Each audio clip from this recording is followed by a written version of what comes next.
भगवान श्री कृष्ण ने भगवद गीता में जीवन के विभिन्न पहलुओं के बारे में महत्वपूर्ण शिक्षाएं दी हैं, जो अमीरी और समृद्धि से भी संबंधित हैं।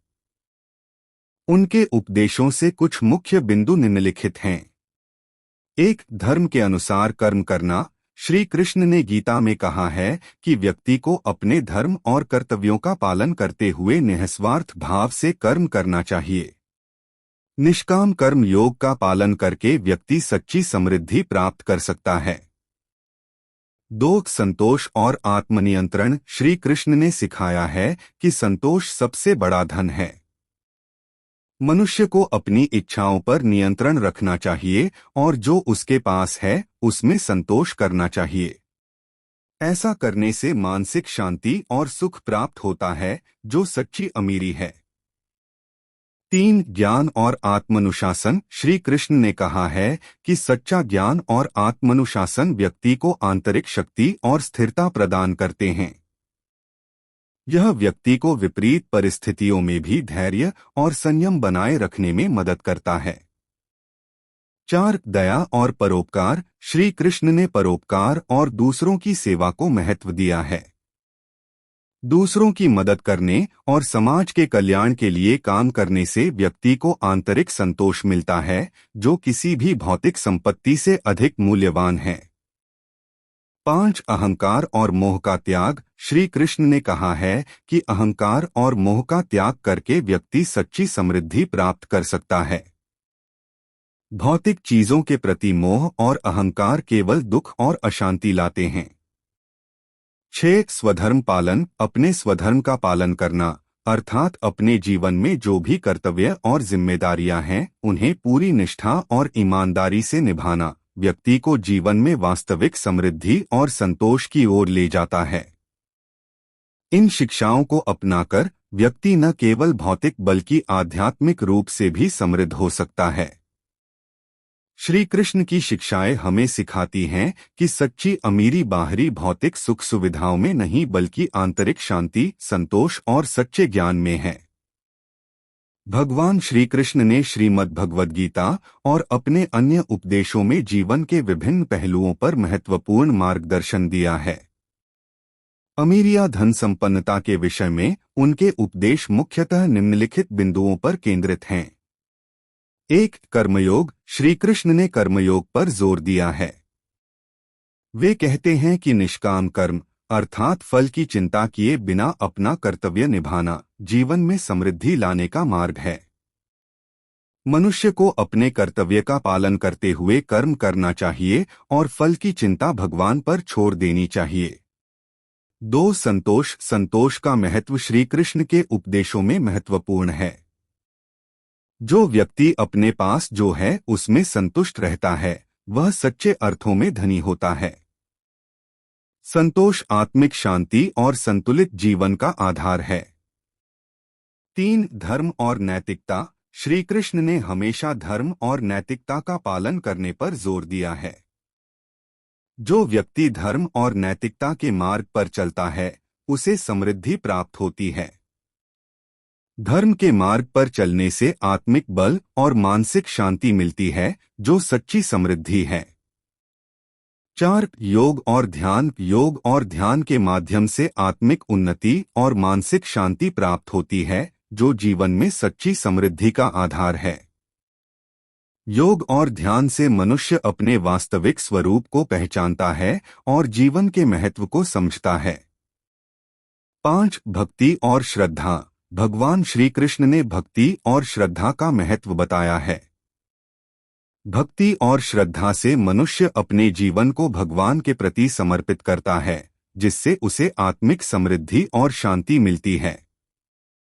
संक्षेप में, भगवान श्री कृष्ण के अनुसार सच्ची अमीरी केवल धन संपत्ति में नहीं बल्कि मानसिक, आत्मिक और नैतिक विकास में है।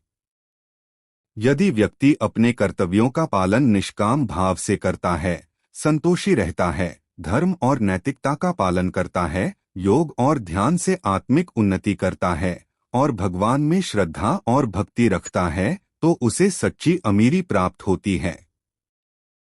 भगवान श्री कृष्ण की शिक्षाएं और उनके जीवन से हमें अमीरी का राज समझने में मदद मिलती है। यहाँ एक लंबी कहानी के माध्यम से इस विषय को समझने की कोशिश करते हैं। अमीरी का राज और भगवान श्री कृष्ण की शिक्षाएं। प्राचीन काल की बात है, द्वारका में भगवान श्री कृष्ण का शासन था। श्री कृष्ण ने हमेशा धर्म, न्याय और सच्चाई के मार्ग पर चलने की शिक्षा दी। एक दिन एक निर्धन ब्राह्मण श्री कृष्ण के पास आया और उनसे प्रार्थना की, हे प्रभु, मैं बहुत गरीब हूँ। मेरे परिवार को भोजन के लिए भी कठिनाई होती है। कृपया मुझे अमीर बनने का रहस्य बताएं। श्री कृष्ण मुस्कुराए और बोले, प्रिय ब्राह्मण, अमीरी केवल धन दौलत में नहीं होती। असली अमीरी मन की शांति, संतोष और धर्म के पालन में है। फिर भी मैं तुम्हें अमीरी का राज बताऊंगा। श्री कृष्ण ने ब्राह्मण को एक बगीचे में ले जाया, जहां विभिन्न प्रकार के फूल खिले हुए थे। उन्होंने कहा, देखो ये फूल कितने सुंदर हैं। ये अपने लिए कुछ नहीं मांगते, केवल प्रकृति के अनुसार खिलते हैं और अपनी सुगंध और सुंदरता से सबको आनंदित करते हैं। ये दूसरों के लिए ही जीते हैं। ब्राह्मण समझ नहीं पाया और उसने पूछा, प्रभु, इस बगीचे का अमीरी से क्या संबंध है? श्री कृष्ण ने उत्तर दिया, जैसे ये फूल बिना किसी अपेक्षा के दूसरों को खुशी देते हैं, वैसे ही जो व्यक्ति निस्वार्थ भाव से सेवा करता है और दूसरों की भलाई के लिए कार्य करता है, वही सच्चे अर्थों में अमीर होता है। फिर श्री कृष्ण ने उसे एक कहानी सुनाई। कहानी सुदामा और श्री कृष्ण की मित्रता। सुदामा और श्री कृष्ण बचपन के मित्र थे। सुदामा बहुत गरीब थे, जबकि श्री कृष्ण द्वारका के राजा थे। एक दिन सुदामा ने अपनी पत्नी के कहने पर श्री कृष्ण से मदद मांगने का निर्णय लिया।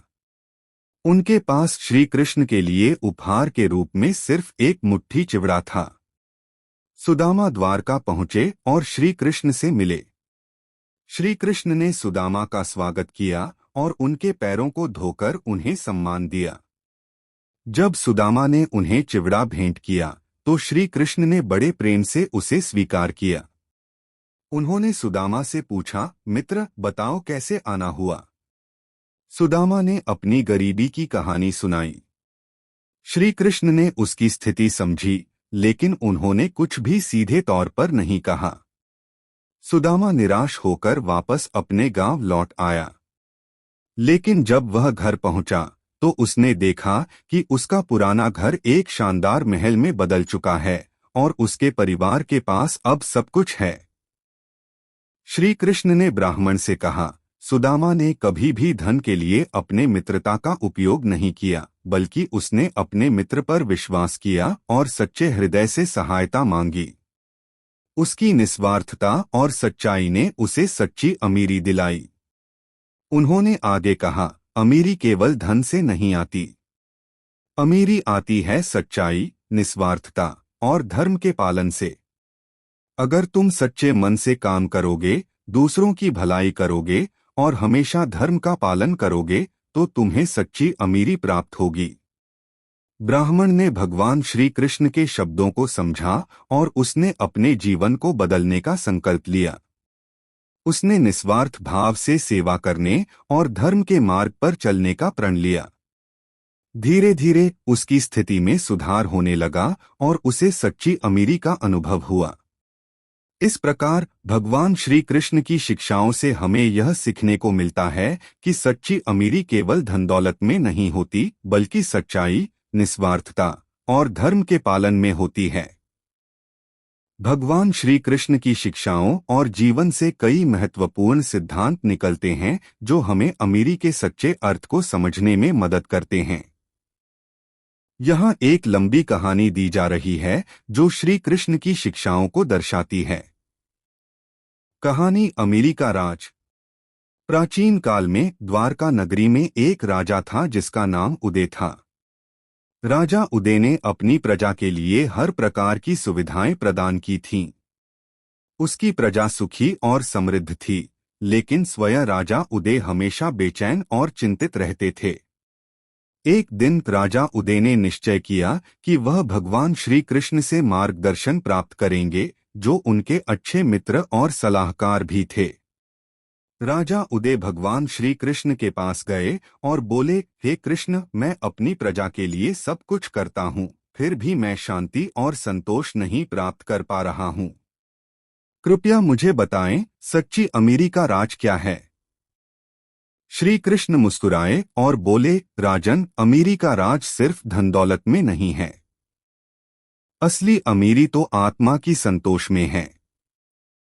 चलो मैं तुम्हें एक कहानी सुनाता हूँ। श्री कृष्ण ने एक गांव की कहानी सुनाई। एक बार एक छोटे से गांव में एक गरीब किसान और उसकी पत्नी रहते थे। किसान का नाम रामू था। रामू और उसकी पत्नी बहुत मेहनत करते थे, फिर भी वे गरीब ही रहते थे। एक दिन गांव में एक साधु आए और उन्होंने रामू से कहा, रामू, मैं देखता हूं कि तुम बहुत मेहनत करते हो, लेकिन फिर भी संतुष्ट नहीं हो। मैं तुम्हें एक मंत्र देता हूं, अगर तुम इसे सही तरीके से समझोगे तो तुम्हें सच्ची अमीरी मिल जाएगी। रामू ने साधु से पूछा, मंत्र क्या है महाराज? साधु ने कहा, तुम्हें हर दिन सूर्योदय के समय भगवान श्री कृष्ण का ध्यान करना होगा और उनका आशीर्वाद मांगना होगा। परंतु तुम्हें केवल अपने लिए नहीं, बल्कि सबके लिए प्रार्थना करनी होगी। रामू ने साधु के कहे अनुसार करना शुरू किया। वह हर सुबह सूर्योदय के समय भगवान श्री कृष्ण का ध्यान करता और सभी के लिए प्रार्थना करता। धीरे धीरे उसने अपने अंदर एक अजीब सी शांति महसूस की। उसकी मेहनत में आनंद आने लगा और उसके काम में भी सुधार हुआ। उसके खेतों में फसल अच्छी होने लगी और उसका जीवन बेहतर होता गया। कुछ समय बाद रामू ने देखा कि उसकी गरीबी गायब हो गई है और वह अपनी मेहनत और भगवान के आशीर्वाद से खुशहाल जीवन बिता रहा है। वह समझ गया कि सच्ची अमीरी केवल धन में नहीं, बल्कि संतोष, शांति और दूसरों की भलाई में है। श्री कृष्ण ने कहा, राजन, रामू ने सच्ची अमीरी का राज समझ लिया था। उसने केवल अपने लिए नहीं, बल्कि सभी के लिए प्रार्थना की और अपने दिल में शांति और संतोष पाया। राजा उदय ने श्री कृष्ण की बातों को ध्यान से सुना और समझा कि सच्ची अमीरी केवल धन संपत्ति में नहीं है, बल्कि आत्मा की संतोष और दूसरों की भलाई में है। उन्होंने अपने जीवन में इन सिद्धांतों को अपनाया और अंततः शांति और संतोष प्राप्त किया। इस प्रकार भगवान श्री कृष्ण ने राजा उदय को सच्ची अमीरी का राज समझाया, जो आत्मा की शांति, संतोष और दूसरों की भलाई में निहित है। अमीरी का राज और भगवान श्री कृष्ण की शिक्षाओं के बारे में एक लंबी कहानी इस प्रकार हो सकती है। प्राचीन काल की बात है, द्वारका नगरी में भगवान श्री कृष्ण का राज्य था। उनकी बुद्धिमत्ता, नीति और प्रेम से सभी लोग उनसे अत्यंत प्रभावित थे। एक दिन एक साधारण गृहस्थ उनके पास आया और उनसे पूछा, हे प्रभु, अमीरी का राज क्या है? मैं अपनी जीवन शैली को सुधारना चाहता हूँ और अपने परिवार को सुखी रखना चाहता हूँ। कृपया मुझे मार्गदर्शन दें। भगवान श्री कृष्ण ने मुस्कुराते हुए कहा, प्रिय भक्त, अमीरी का असली राज सिर्फ धन संपत्ति में नहीं, बल्कि विचारों, कर्मों और आत्मा की समृद्धि में छिपा है। यह सुनकर वह व्यक्ति थोड़ा हैरान हुआ और श्री कृष्ण से निवेदन किया कि वे इस बारे में और विस्तार से बताएं। श्री कृष्ण ने कहा, आओ, मैं तुम्हें एक कहानी सुनाता हूँ। किसी समय एक छोटे से गांव में एक निर्धन ब्राह्मण रहता था। उसका नाम विष्णुदास था। वह अत्यंत पवित्र और धार्मिक था, लेकिन उसकी आर्थिक स्थिति बहुत दयनीय थी। हर दिन वह भगवान की पूजा करता और उनसे अपनी परिस्थिति सुधारने की प्रार्थना करता। एक दिन उसने निश्चय किया कि वह भगवान श्री कृष्ण के पास द्वारका जाएगा और उनसे अपने जीवन की समस्याओं का समाधान पूछेगा। विष्णुदास ने कठिन यात्रा तय की और द्वारका पहुंचा। श्री कृष्ण ने उसे स्नेहपूर्वक अपने पास बुलाया और उसकी समस्या सुनी। विष्णुदास ने कहा, हे भगवान, मैं बहुत निर्धन हूँ। कृपया मुझे अमीरी का कोई उपाय बताएं ताकि मैं अपने परिवार को सुखी रख सकूं। श्री कृष्ण ने उसे ध्यान से सुना और फिर कहा, विष्णुदास, अमीरी केवल धन में नहीं होती। मैं तुम्हें कुछ बातें बताऊंगा जिनका पालन करके तुम सच्चे अर्थों में अमीर बन सकते हो। पहला, संतोष। संतोष ही सबसे बड़ी संपत्ति है। अगर तुम अपनी वर्तमान परिस्थिति में संतुष्ट रहोगे और जो कुछ तुम्हारे पास है उसमें खुश रहोगे तो तुम्हारे मन में शांति रहेगी और तुम सच्चे अर्थों में अमीर कहलाओगे। दूसरा, परिश्रम और ईमानदारी। कठिन परिश्रम करो और हमेशा ईमानदार रहो। मेहनत से कमाया हुआ धन ही सच्ची संपत्ति होती है। ऐसे धन से तुम अपने परिवार की सुख समृद्धि को सुनिश्चित कर सकते हो। तीसरा, दान और परोपकार। जो कुछ भी तुम्हारे पास है उसमें से कुछ हिस्सा दान करो और दूसरों की मदद करो। जब तुम दूसरों के दुख को कम करोगे तो तुम्हारे मन में आत्मसंतोष और खुशी का अनुभव होगा। यह भी एक प्रकार की अमीरी है। चौथा, ज्ञान और शिक्षा। ज्ञान सबसे बड़ी संपत्ति है। अपने बच्चों को अच्छी शिक्षा दो और स्वयं भी सीखते रहो। ज्ञान की संपत्ति कभी खत्म नहीं होती और यह तुम्हारे जीवन को सही दिशा देने में सहायक होती है। विष्णुदास ने श्री कृष्ण की इन बातों को ध्यानपूर्वक सुना और उन्हें अपने जीवन में लागू करने का निश्चय किया। धीरे धीरे उसने अपनी परिस्थितियों को बदलते देखा। उसकी मेहनत और ईमानदारी के कारण उसकी आर्थिक स्थिति सुधरने लगी और दान परोपकार के कारण उसे समाज में आदर मिलने लगा। संतोष और ज्ञान के कारण उसके मन में शांति और संतुष्टि का अनुभव हुआ। इस प्रकार विष्णुदास ने समझा कि अमीरी केवल धन में नहीं बल्कि आत्मा, विचार और कर्म की समृद्धि में भी है। उसने भगवान श्री कृष्ण की शिक्षाओं का पालन करते हुए अपने जीवन को सुखमय बना लिया। श्री कृष्ण ने गृहस्थ से कहा, प्रिय भक्त, यह कहानी तुम्हें यही सिखाती है कि सच्ची अमीरी क्या होती है। यदि तुम इन बातों को अपने जीवन में अपनाओगे तो तुम भी सच्चे अर्थों में अमीर बन जाओगे। गृहस्थ ने भगवान के चरणों में प्रणाम किया और उनकी दी हुई शिक्षाओं को अपने जीवन में उतारने का प्रण लिया। इस प्रकार श्री कृष्ण की शिक्षाओं ने उसे सही मायनों में अमीर बनने का मार्ग दिखाया।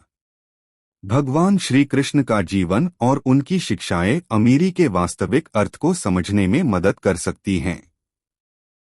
अमीरी केवल धन दौलत तक सीमित नहीं है बल्कि इसमें आध्यात्मिक, मानसिक और भावनात्मक संपन्नता भी शामिल है। यहाँ एक लंबी कहानी प्रस्तुत है जो भगवान श्री कृष्ण की शिक्षाओं पर आधारित है और अमीरी के वास्तविक राज को उजागर करती है। भगवान श्री कृष्ण और अमीरी का राज। प्राचीन काल की बात है जब भगवान श्री कृष्ण द्वारका में निवास करते थे। उनकी महिमा और प्रभाव पूरे संसार में फैला हुआ था। द्वारका एक समृद्ध और सुखी राज्य था जहां सभी लोग खुशहाल और संतुष्ट थे। इस समृद्धि के पीछे भगवान श्री कृष्ण की अद्वितीय शिक्षाएं और उनके सिद्धांत छिपे हुए थे। कथा प्रारंभ। एक दिन एक युवा व्यक्ति जिसका नाम अर्जुन था भगवान श्री कृष्ण के पास आया। वह अमीर बनने की इच्छा रखता था और जानना चाहता था कि अमीरी का राज क्या है। उसने भगवान श्री कृष्ण से पूछा, हे कृष्ण, आप द्वारका के राजा हैं और आपकी संपत्ति अपार है। कृपया मुझे बताएं कि सच्ची अमीरी का राज क्या है। श्री कृष्ण मुस्कुराए और बोले, अर्जुन, अमीरी केवल धन और सोने चांदी में नहीं है। असली अमीरी का अर्थ समझने के लिए तुम्हें मेरे साथ एक यात्रा पर चलना होगा। यात्रा का प्रारंभ। अर्जुन सहर्ष तैयार हो गया और श्री कृष्ण के साथ यात्रा पर निकल पड़ा। यात्रा के दौरान वे विभिन्न स्थानों पर गए और कई लोगों से मिले। श्री कृष्ण ने उसे एक अमीर व्यापारी के घर ले गए। व्यापारी के पास अपार धन संपत्ति थी, लेकिन वह दुखी और असंतुष्ट था। उसके मन में हमेशा और अधिक पाने की लालसा थी और इस कारण वह कभी भी सुखी नहीं रह पाता था। फिर श्री कृष्ण अर्जुन को एक संत के पास ले गए जो जंगल में एक साधारण कुटिया में रहते थे। संत के पास कोई धन दौलत नहीं थी, लेकिन वह हमेशा खुश और संतुष्ट रहते थे। उन्होंने अर्जुन को बताया कि सच्ची अमीरी संतोष और आत्मज्ञान में है। श्री कृष्ण की शिक्षाएं। अर्जुन ने देखा कि धन संपत्ति हमेशा सुख और शांति नहीं ला सकती। श्री कृष्ण ने उसे समझाया कि एक, संतोष जो कुछ भी है उसमें संतुष्ट रहना। संतोष सबसे बड़ी संपत्ति है। दो, धर्म अपने कर्तव्यों का पालन करना और धर्म के मार्ग पर चलना। यह आंतरिक शांति और समृद्धि लाता है।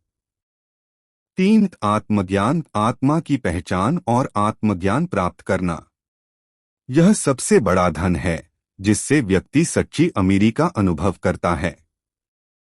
चार, दया और सेवा दूसरों की सेवा करना और दया का भाव रखना। यह मन को शुद्ध करता है और आत्मिक समृद्धि लाता है। पांच, आस्था भगवान पर विश्वास और आस्था रखना। इससे मन में स्थिरता और शांति आती है। कथा का अंत। अर्जुन ने समझ लिया कि सच्ची अमीरी केवल बाहरी धन में नहीं है, बल्कि यह आंतरिक संतोष, धर्म का पालन, आत्मज्ञान, दया और भगवान पर आस्था में निहित है। उसने अपने जीवन में इन सिद्धांतों को अपनाया और एक सच्चा अमीर व्यक्ति बन गया, जो न केवल धन में बल्कि आत्मा की संपन्नता में भी समृद्ध था। श्री कृष्ण की इस यात्रा ने अर्जुन को अमीरी का वास्तविक राज सिखाया और उसे जीवन का सच्चा अर्थ समझाया। यह कहानी हमें यह सिखाती है कि सच्ची अमीरी धन और वैभव में नहीं, बल्कि आत्मिक और मानसिक समृद्धि में है। भगवान श्री कृष्ण की शिक्षाएं हमें इस सत्य को समझने में मदद करती हैं और हमें एक संतुष्ट और सुखी जीवन जीने की प्रेरणा देती हैं। भगवान श्री कृष्ण के जीवन और उपदेशों में कई ऐसे शिक्षाएं और कथाएं हैं जो अमीरी का सही अर्थ और उसका राज समझाने में मदद करती हैं। उनके जीवन से कुछ महत्वपूर्ण पहलुओं और एक लंबी कहानी के माध्यम से यह समझने की कोशिश करते हैं। भगवान श्री कृष्ण और सुदामा की कहानी।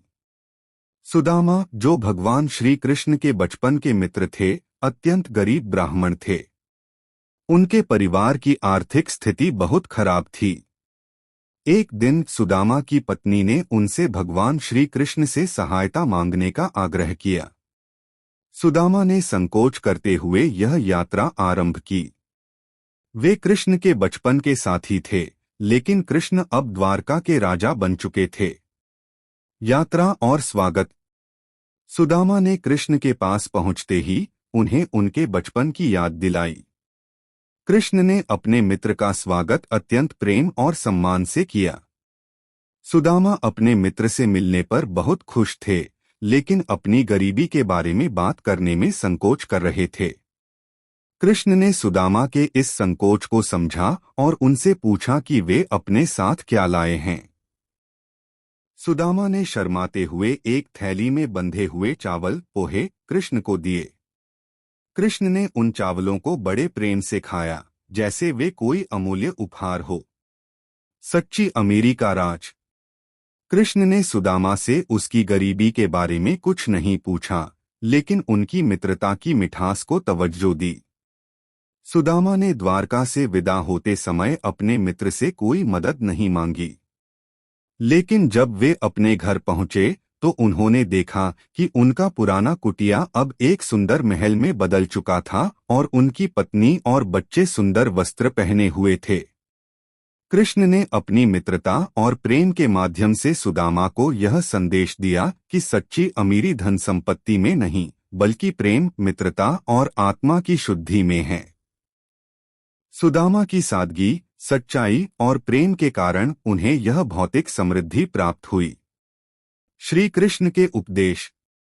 भगवद गीता में भगवान श्री कृष्ण ने अर्जुन को कर्म, धर्म और योग के मार्ग पर चलने का उपदेश दिया है। उन्होंने कहा है कि कर्म का महत्व व्यक्ति को बिना किसी फल की इच्छा के कर्म करना चाहिए। फल की चिंता किए बिना कर्म करने से व्यक्ति सच्ची अमीरी प्राप्त करता है। योग मन को नियंत्रित करके और आत्मा को समझकर व्यक्ति सच्ची खुशी और समृद्धि प्राप्त कर सकता है। धर्म सच्चे धर्म का पालन करके और सच्चाई की राह पर चलकर व्यक्ति न केवल आत्मिक शांति बल्कि सामाजिक और आर्थिक समृद्धि भी प्राप्त करता है। निष्कर्ष, भगवान श्री कृष्ण के जीवन और उपदेशों से हमें यह सीख मिलती है कि सच्ची अमीरी केवल भौतिक संपत्ति में नहीं बल्कि आत्मिक और मानसिक शांति, प्रेम, मित्रता और धर्म के पालन में है। सुदामा की कहानी हमें सिखाती है कि जब व्यक्ति सच्चाई और सादगी के मार्ग पर चलता है तो उसे सच्ची समृद्धि प्राप्त होती है। भगवान श्री कृष्ण के जीवन और उनके उपदेशों से कई ऐसे सूत्र मिलते हैं जो अमीरी और आध्यात्मिक समृद्धि का राज खोलते हैं। श्रीमद् भगवद गीता और श्री कृष्ण के जीवन से प्रेरित एक लंबी कहानी के माध्यम से इसे समझा जा सकता है। अमीरी का राज भगवान श्री कृष्ण की दृष्टि से धन की परिभाषा केवल भौतिक संपत्ति तक सीमित नहीं है बल्कि इसमें मानसिक, भावनात्मक और आध्यात्मिक समृद्धि भी शामिल है। श्री कृष्ण के उपदेशों में अमीरी के 3 मुख्य पहलू माने जा सकते हैं: धर्म, अर्थ और काम। कथा अर्जुन और श्री कृष्ण। एक समय की बात है जब महाभारत का युद्ध समाप्त हो चुका था। पांडवों ने हस्तिनापुर का शासन संभाल लिया था और एक शांतिपूर्ण जीवन जीने लगे थे। एक दिन अर्जुन अपने मित्र और मार्गदर्शक श्री कृष्ण के पास गए और उनसे पूछा, हे केशव, क्या आप मुझे अमीरी का रहस्य बता सकते हैं? श्री कृष्ण मुस्कुराए और अर्जुन को एक कहानी सुनाने लगे। कथा निर्धन ब्राह्मण और चमत्कारी माला। एक छोटे से गांव में एक निर्धन ब्राह्मण रहता था। वह अत्यंत विद्वान था, लेकिन उसकी गरीबी उसे और उसके परिवार को हर दिन संघर्ष करने पर मजबूर कर देती थी। एक दिन ब्राह्मण ने सोचा कि उसे भगवान की शरण में जाना चाहिए और उनसे मदद मांगनी चाहिए। ब्राह्मण ने अपने नगर के मंदिर में जाकर भगवान श्री कृष्ण से प्रार्थना की, हे गोविंद, मेरी गरीबी दूर करो और मुझे समृद्धि प्रदान करो। श्री कृष्ण प्रकट हुए और बोले, हे ब्राह्मण, मैं तुम्हारी प्रार्थना सुनूंगा, परंतु पहले तुम मेरे दिए गए कार्य को पूर्ण करो। यह माला लो और इसे 1 साल तक हर दिन धारण करो। यह माला तुम्हें सही मार्ग पर ले जाएगी। ब्राह्मण ने माला को स्वीकार किया और घर लौट आया। उसने माला को धारण किया और हर दिन भगवान श्री कृष्ण के दिए गए कार्यों को पूरा करने लगा। धीरे धीरे उसने अपने व्यवहार में सकारात्मक परिवर्तन महसूस किया। उसकी सोच में परिवर्तन आया और वह अधिक परिश्रमी और अनुशासित हो गया। धार्मिकता का मार्ग। श्री कृष्ण ने ब्राह्मण को सिखाया कि अमीरी का पहला चरण धर्म है। धर्म का पालन करने से व्यक्ति के जीवन में शांति और स्थिरता आती है। ब्राह्मण ने देखा कि उसका परिवार अधिक खुशहाल हो गया है और उसकी प्रतिष्ठा गांव में बढ़ गई है। अर्थ का महत्व। 1 साल बाद श्री कृष्ण फिर से प्रकट हुए और बोले, अब तुमने धर्म का मार्ग समझ लिया है, अब अर्थ का महत्व समझो। धन का सही उपयोग ही सच्ची अमीरी है। ब्राह्मण ने अपने छोटे से व्यवसाय को बढ़ाने का निर्णय लिया और श्री कृष्ण की कृपा से उसका व्यवसाय फलने फूलने लगा। उसने धन को केवल अपने परिवार के लिए ही नहीं बल्कि समाज के लिए भी उपयोग किया। काम का संतुलन। श्री कृष्ण ने अंततः ब्राह्मण को सिखाया कि काम यानी इच्छाओं का संतुलन भी आवश्यक है। उन्होंने कहा, जो व्यक्ति अपनी इच्छाओं को नियंत्रित कर सकता है वही सच्ची अमीरी प्राप्त कर सकता है। ब्राह्मण ने अपनी इच्छाओं को नियंत्रित किया और अपने जीवन में संतुलन बनाए रखा। उसने अपने धन का उपयोग परोपकार और समाज सेवा के लिए किया, जिससे उसे मानसिक और भावनात्मक संतुष्टि मिली। समाप्ति। सच्ची अमीरी अर्जुन ने श्री कृष्ण की इस कहानी से अमीरी का सच्चा रहस्य समझ लिया। उन्होंने महसूस किया कि सच्ची अमीरी केवल धन में नहीं, बल्कि धर्म, अर्थ और काम के संतुलन में है। श्री कृष्ण ने अर्जुन से कहा, धर्म, अर्थ और काम का सही संतुलन ही सच्ची अमीरी है। जब तुम इन तीनों को संतुलित कर लोगे, तब तुम्हारे जीवन में सच्ची समृद्धि आएगी। इस प्रकार भगवान श्री कृष्ण ने अर्जुन को और हम सबको यह सिखाया कि सच्ची अमीरी केवल धन में नहीं, बल्कि धार्मिकता, सच्ची मेहनत और इच्छाओं के संतुलन में है। जब हम इन तीनों को संतुलित करेंगे, तब हम सच्ची समृद्धि प्राप्त कर सकते हैं।